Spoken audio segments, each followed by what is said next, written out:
So I finally finished the Bluestone patio project. This area of the house was really an eyesore that was a low spot and would retain water, gravel, and weeds grew really well, and people didn't want to walk through that. So it's been bad for about 50 years, I think. So when a neighbor was throwing out some Bluestone, I took it and we repurposed it. We raised the platform or the actual patio itself by about 4 inches, and it allowed us to put a drainage solution in so water goes the right way, it's easy to keep clean, and it really is just a nice place that the family can enjoy all summer. So we'll show you how bad it really was and what we did to make it into a usable space. So I'm finally putting one of two Bluestone patios in that we tried to do this summer, didn't have time, didn't have the materials, just other things got in the way in the garden. But now that it's cold, it's November, mid-November. I don't know how long this is going to take, but we're going to try to get the materials that we got down and the Bluestone set, and probably wait until May or sometime in the spring to get any mortar or whatever I do in the joints, because that probably needs warmer temperatures. So what we've got today is just a lot of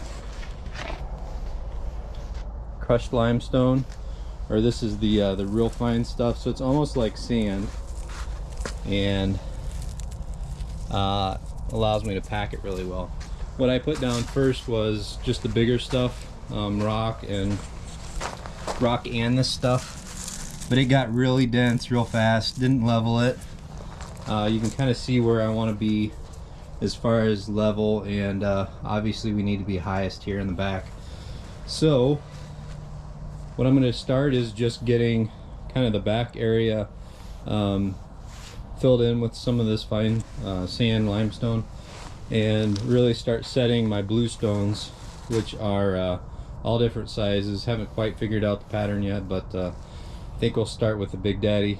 And as you can kind of guess, or if you've worked with Bluestone, none of it's the same thickness, so I'm going to have to do each stone and level the next stone. So the smaller ones look to be a little thinner.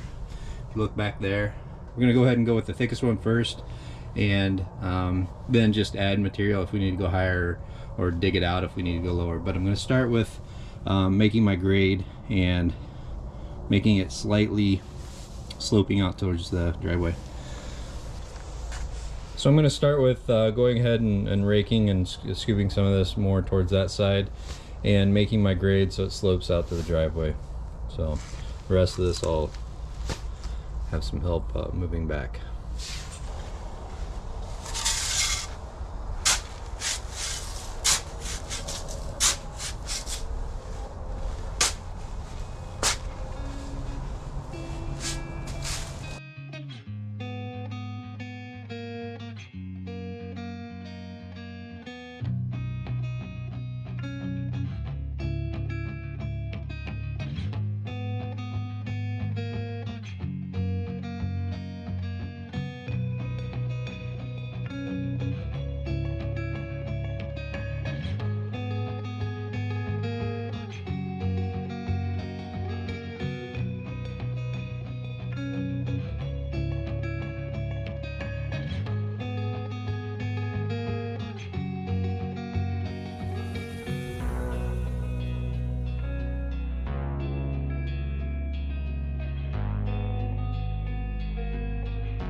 So just to kind of go through my process, I'm doing the Bluestone, which is obviously different thicknesses, and I'm prepping after I've measured what space I have left. I'm kind of prepping the area just as a rough draft for laying the stone, and we've compacted a layer of thicker rock under this, but I'm not really compacting this fine screenings, limestone screenings, as much because there's going to be a lot of wiggle room. So I don't know if you can see that, but there's a huge channel here where it's a lot thinner, and then we've got the regular thickness on this side. So I'm really going to have to fill that with extra screening. So just kind of getting an idea first off where I'm at. I'm high here, flush here, high here, and probably the level is crazy off. So yeah, so I'm high on my side, and that just kind of gives you an idea where to start working from. So a lot's got to come out here. I already forgot where I was flush, but I think it was in that top right corner.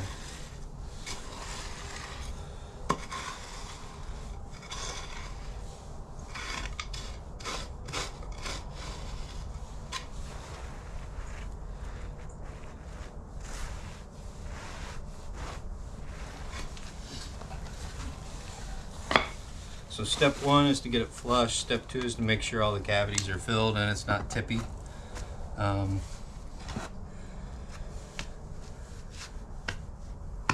It's pretty good there, bad here.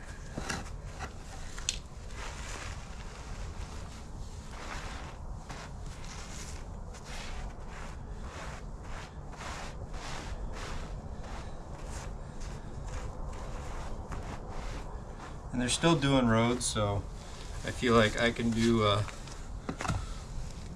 stonework at the same rate that they're laying pavement. So that's a lot better. Again, I'm still tippy from left to right, and I'm okay with that because I can kind of choose which side I want as far as having my slope to a degree, because I still have to meet my other stones, but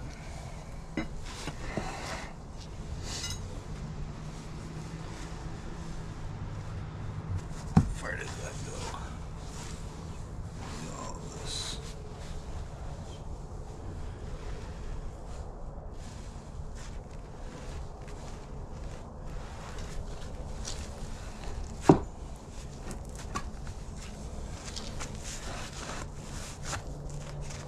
Sometimes the wiggle works, sometimes it doesn't.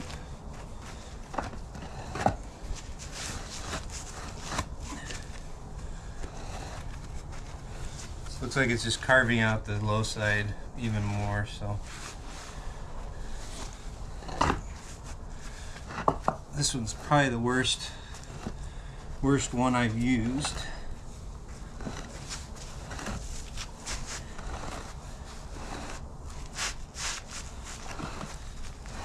So I'm just applying pressure to this side as I push. So I'm bulldozing that stone out of there. And hopefully I'm going to have an imprint of what I want. So I'm flush here, a little low here. So from there I'm going to pick it up rather than bulldoze more out. And you can see I've got my channel. Let's see if I can show that.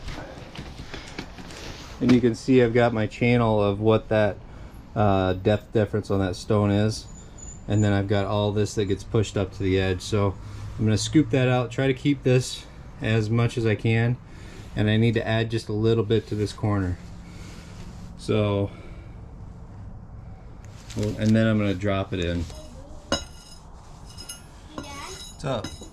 can you help me make a bow for me? I made you one in there. I have one right here. Yeah. So what do I need to make another one for? I don't want you to make another one. Can you make the arrow? Oh, you want arrows?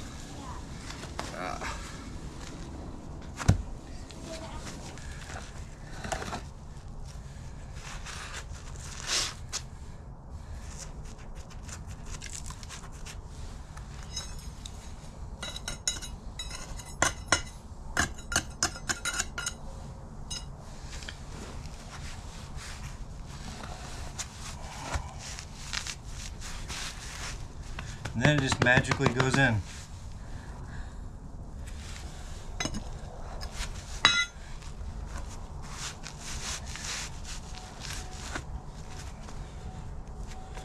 I like it. Solid.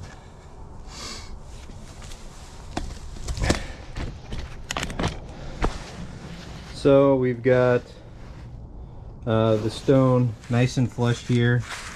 Nice and flush here.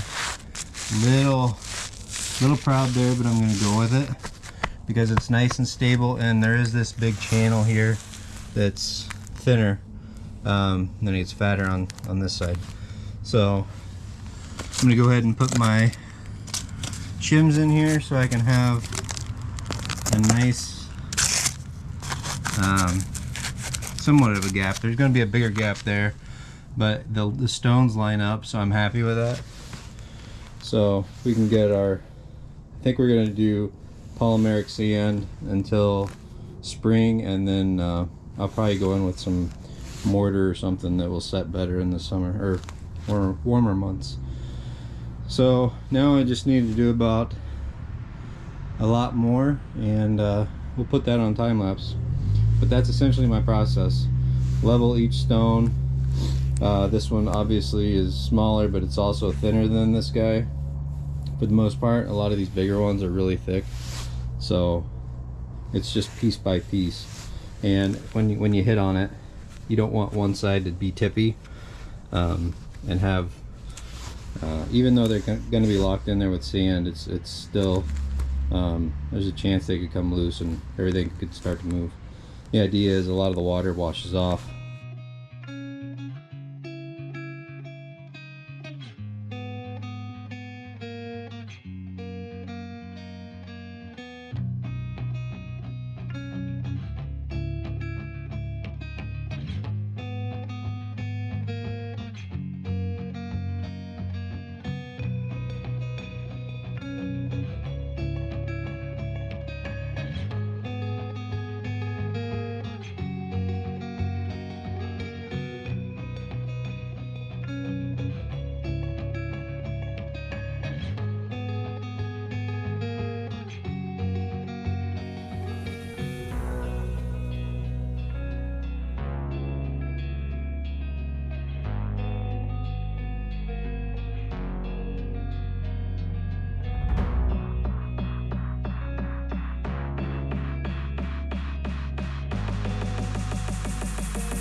get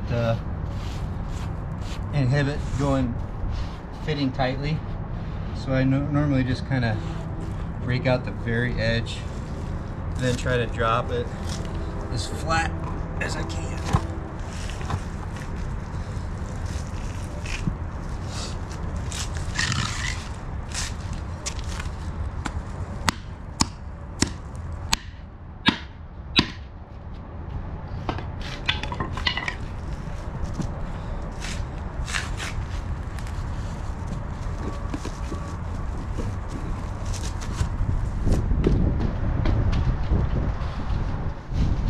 This one I'll have to work from this side because it's so tight, but it's not a big deal. So I'll just rake it, try to eyeball it.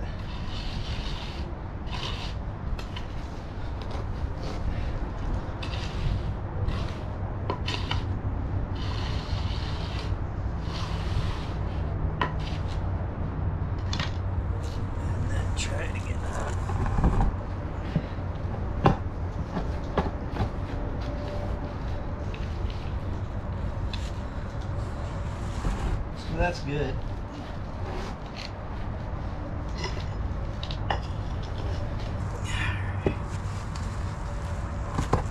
There we go.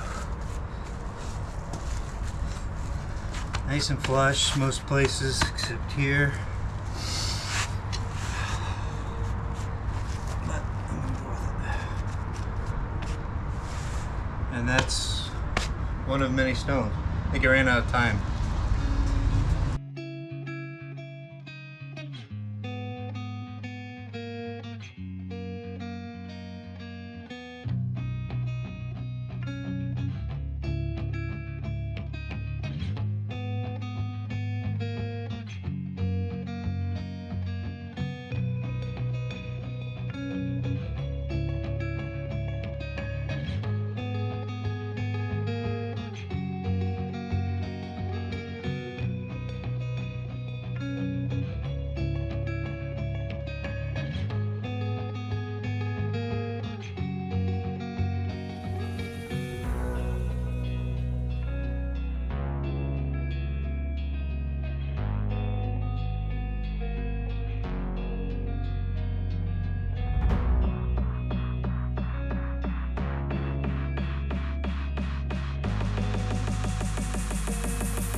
So I'm really happy how this patio turned out. I'm happy how much my family's been able to use it. And I really like how clean it looks compared to what the previous mud pit looked like for the last 50 years. And there's definitely different ways to do this, whether it's you're doing this method or you're using the cement method on the bottom. But really at the end of the day, it's a new space that everybody can enjoy. It looks a lot cleaner and the property is going to reflect that. So if you like videos like this, let us know in the comments and we'll do more. Otherwise, make sure you subscribe to the channel so you see what else we're doing around the gardens, and we'll see you in the next video. Thanks for watching.